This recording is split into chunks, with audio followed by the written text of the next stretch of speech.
Hi, welcome to Stress Management with Choices. I'm Dennis, I'm your host, and today we're going to talk about how to deal with difficult people. I spent some years in customer service, and I spent a number of years in the ministry doing pastoral counseling. And between the two, I've dealt with a lot of difficult situations. I've studied it a lot, I've done it a lot, so I've come up with some tips.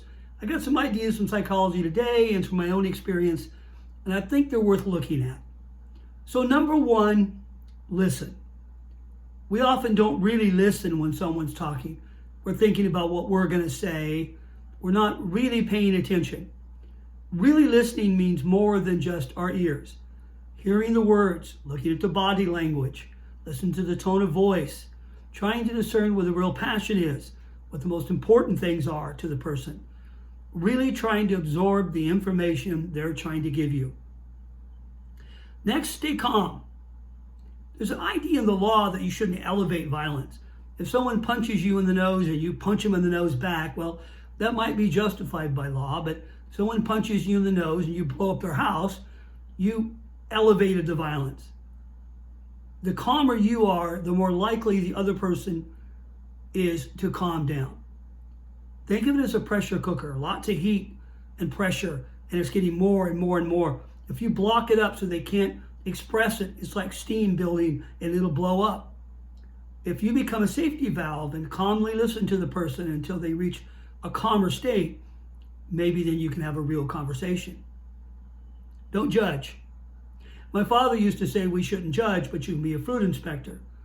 What that means is you can look at the results of someone's behavior and decisions and decide whether that was a good outcome. But you can't judge in the middle of it.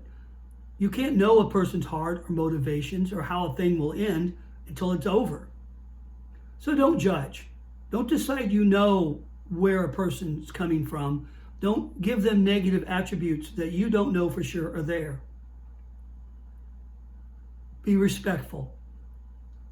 Be dignified in how you deal with the person. Look for a hidden need. Sometimes when we express one issue, a different issue is what's really bothering us. Good listening, good awareness, and respect can sometimes bring us to that place we need to really be. Don't demand compliance. Sit down, be quiet, stand here, go there. Trying to control the person physically by demanding small compliance will usually make it worse because they're in a rebellious mood right now anyway.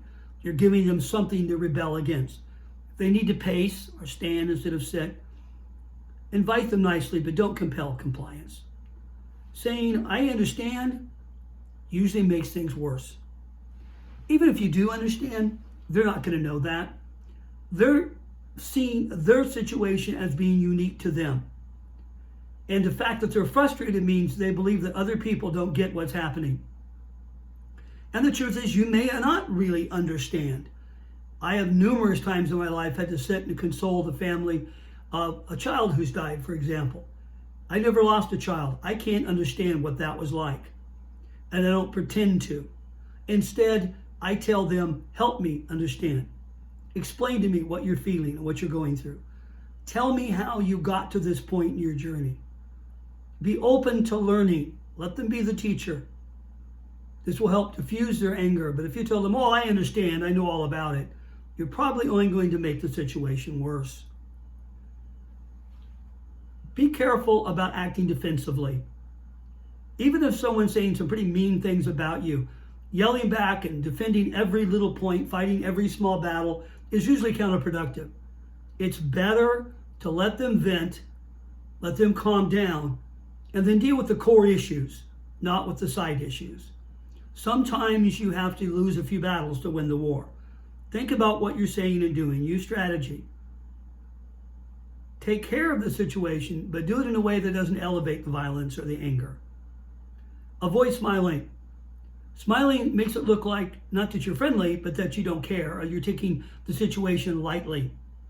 A nice neutral poker face with open body language that doesn't look defensive and looks like I'm listening goes a long way than smiling or laughing or being dismissive, whether you mean to be or not, of the person's feelings. Don't return anger with anger. It's really hard not to do this, but the fact of the matter is that if you're both angry, nothing happens. There's no communication that goes on. I've actually been in an arbitration situation where I listened to two people having a serious argument and realizing they don't disagree with each other. They're both angry, they're not listening, they're using different language, communicating in different ways, but they're not really disagreeing. And when I pointed out the points they had in common and rephrased it in a language they both understood, they were astonished at how much they agreed with compared to what they disagreed with. So don't return anger with anger. A gentle word does turn away anger. Don't argue or try to convince the person of anything at that moment. Let them vent. Let them get it all out. Get the whole story. Don't attack it piece by piece. You may not be able to resolve this issue in one meeting, but let the person who's angry vent. Listen carefully. Don't argue every point. Number 9, keep a physical space between you. Comforting someone who's upset can work if they're sad and you're the person that they feel that kind of intimacy with, that a pat on the shoulder or an arm around the shoulder helps. When someone's angry, give them their distance. Keep a safe, respectable distance away from that person. Don't make them feel crowded. Don't make them feel controlled. Never grab someone by the wrist or the arm or the shoulder. Don't demand that someone sit down. Give them their space. That'll go a long ways with letting them calm down. But finally, there is one thing you must do, and that is set limits and boundaries. You have the right to do that. When I worked in the corporate world, usually the limits were 2 things: vulgar language and threats. If one of our employees was talking to a person and the person began to use vulgar language, you were allowed to distance yourself from that person, hang up, leave the situation and report it to a supervisor who could come and deal with it. And certainly if there were any threats, you were allowed to walk away.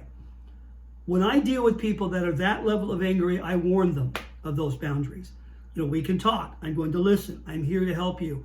But I'm not going to put up with threats, and I'm not going to put up with vulgar language as soon as those things begin. Because they don't solve anything.